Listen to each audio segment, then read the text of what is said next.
Guys, we're here with PXXNDA after WCQ. Here with this Labyrinth deck profile, man. How was the overall experience of the event? The experience was great. Definitely draining. I was exhausted, especially going up all the way to the last round of day one. But I didn't make day two. I ended up getting knocked out after round 9 by Rika, which coincidentally was the only dice roll I lost. I won every single dice roll, which is really good for my deck, especially for Labyrinth, and I can talk more about that as we get into it. Yeah, sounds good, man. So yeah, let's see what kind of goo you cooked up for well, first things first, I just want to say it's PXXNDA for anybody who's trying to understand how my username works for YouTube and all the other content stuff. And I do want to say shout out to the homies for coming with me and helping me. Shout out to Urkham, shout out to Leo, shout out to whole Team Mist and Conrad and Michael and just everybody that was here along with Matt. You know, we got the boys all here. Hell yeah, all the boys, let's go. But alright, we can get into this deck profile. I did get a lot of help from Dikabui. Not personally, but just from watching his deck profile and watching his matches. I took so much time just trying to figure out his deck profile just from his matches up to the point of when he released it. I was like, wow. But anyways, we'll get into it. It was 3 Ariana. We got the 2 Lady, the 1 Lovely, 1 Clock, 3 Ash for the hand traps, 2 Lords. I didn't do 3 only because I had another tech option of wanting to play the Fenrir. I always came to a point where I wanted to have a monster on board, and if it wasn't Lord or Labyrinth, I needed it to be Fenrir so I can play control to be able to get into my engine. And if they were to Ash one of my hand traps, or Ash one of my Labyrinth traps, then I can be able to Fenrir and still control the game state by banishing their stuff. But overall, this is just a monster lineup, and I can get back into the traps right now. Yes, I gotta say, Ku-Clock, honestly, MVP. I did not think about playing the furniture build only because it always felt like a neg to me. And I can just say I always had the upper advantage when I played against the furniture build. I played against one, which I 2-0'd, and that was probably one of my fastest games. No offense, but it was just, I always had the upper hand, and having multiple traps and just being in control, whereas they were losing an extra card into their graveyard, just gave me that advantage. Getting into the traps, so the other Labyrinth cards, I had the 3 Welcomes and 3 Bigs. That was pretty standard. Then we get into the 3 Gozens. This is the more control variant. So 3 Gozen, 3 Skill Drain, 3 Solemn. Shout out to, you know, Bowie for just giving everybody this idea. How was this lineup? It was perfect. I think the only thing that I really bricked on was probably Skill Drain, which most of the times in my siding patterns, depending on my matchup, I would either get Skill Drain all out or I would side out 1, which then gave me less of a chance of seeing it in my hand multiple times. But I've seen Skill Drain probably almost every game and goes in like every other game. Strike was OP though. Strike, especially having Solemn Strike to be able to block the Welcome and the Big Welcome Labyrinths to be able to resolve was the best thing. It's what gets the whole engine rolling. Yes, sir, yes, these are the 3 of the traps. I can get more into the other ones. Let's see what else we got here. We got the 2 Daruma Cannons. The Daruma Cannon. I was playing 1 before, and then after strategically watching all those videos with Bowie and seeing that he was playing 2, I tested it out, and I actually thought about putting it up to 3, but I did not want to brick on it. But this whole format, anything that you put face down is actually gas, because it's really hard to, you know, get into battle and try and attack into my board state, where if I Daruma Cannon you in battle, then I keep my control for the Labyrinth just steamrolling, so snowballing. Yeah. For the one-ofs, I had Terrors, Eradicator, Punishment. This Eradicator should get banned. I saw this card, I counted it, I saw this card, out of all my matches, which is 9 matches from yesterday, I saw this card 7 times. Game 1. I ended every game 1 in like 3-4 minutes, and then every game 2 and 3, depending on the matchup, if I sided out or not, I usually saw it later on.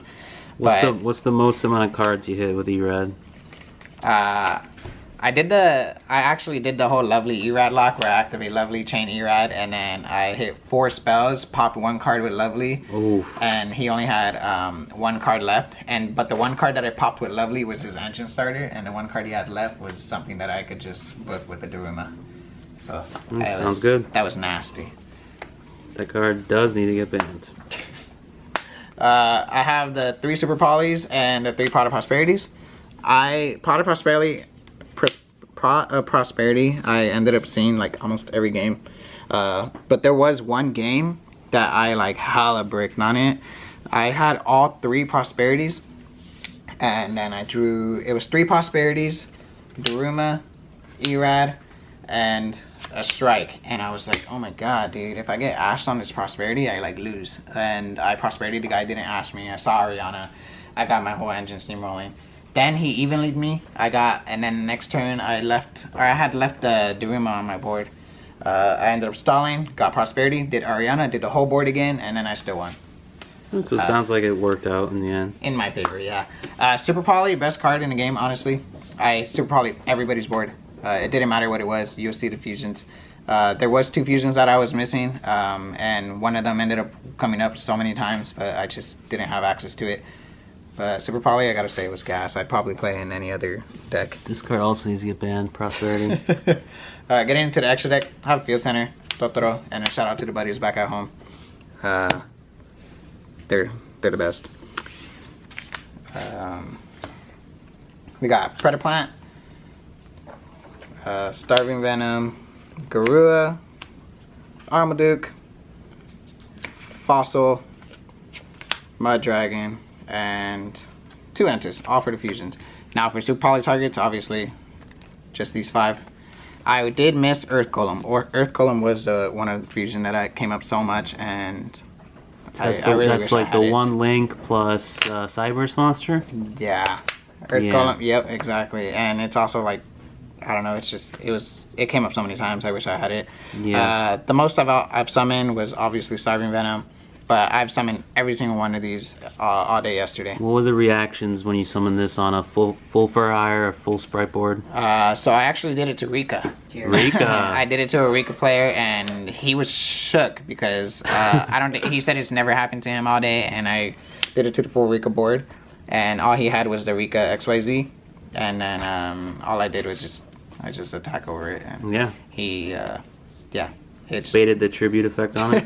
yeah, pretty much. That's all. It worked out. Dealt with his whole board essentially. Yeah. Yeah. I still lost that match. That's what knocked me out. Happens. And then let me get these out of the way. Yeah. Then I got into Zeus, Dingirsu. I did this twice. Won me both matches. Nice. And then Arise Heart.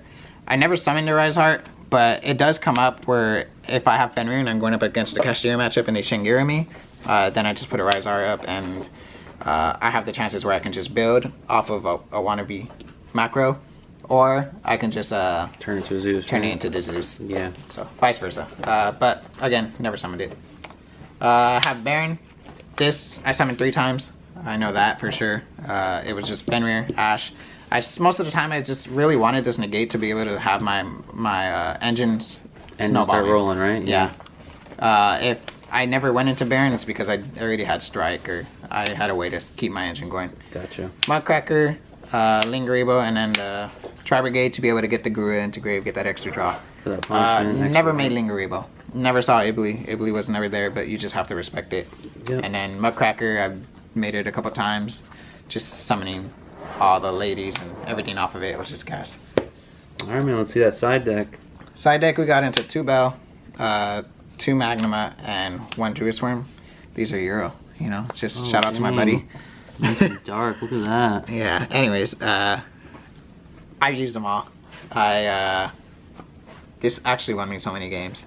Just because there's 2,500 DD Crows. Honestly, this thing should go to 1 because Card's having broken it, as well, it's yeah. broken. Having to be able to access to it and then be able to search at end phase and still summon the second one, it's just gas. One thing I did miss is if I had this and then I had Ariana on board, I missed playing Chaos Angel, because then you could just synchro this into Chaos Angel, activate the effect to send. But I just didn't have room for the Chaos Angel. It just didn't come up that too often unless I was after side deck. You think you would run Chaos Angel in the future? It's a possibility. I don't know right now, honestly. Okay. Let's go 2 Cosmic, 1 Harpies. Good ratio. Saw this once. Every time I had this in hand, I won. So honestly, getting rid of blowouts, yep. Yeah, getting rid of just the back row to be able to bait into monsters. Once you're playing against monsters with this deck, it's so easy because of how many traps I have, or the super polys. But as long as if I can get rid of the back row and I don't have anything else interrupting me, then I'm fine. 1 D barrier only because I can search it off of Lady, and it's just so much easier. I played against 1 branded player. I saw it once, but I didn't even activate it. We ended up tying. It was unfortunate because as soon as we turned around and asked the judge what time it was, they announced timing around, and then we just got a tie. Shout out to that guy though, he was cool. 3 evenly.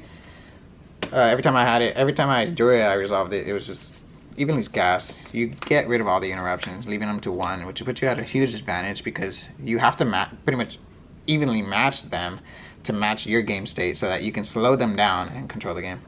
I played 2 Judgment. I couldn't play the 3rd because I played full Force Virus. Now, Judgment is it's obviously gas. Like, you really need to stop the Harpies and evenly, but sometimes you just have to accept the fact that you get Harpies and evenly because it's just the heart of the game. Full Force Virus, I actually resolved this multiple times. I resolved it against one of my Vanquish Soul players because it actually hits every Vanquish Soul except Pantera. And when I resolved it against the Vanquish Soul player, he revealed his hand and all he had was Pantera and like 3 spells, and I was like, damn. Now I wish I had Eradicator. And then for the next 3 turns, he actually revealed a spell each time and never drew a Vanquish Soul player, which I guess I still won because he never got into his engine for that game. And shout out to that guy. He was super cool. Anyways, that's pretty much the whole deck. I really had a lot of fun with it. I'm not sure if I'm going to keep playing it, but I do know NAWCQ is looking good for next format, next season, but we'll see how that goes. Alright, man. Thanks so much, Panda.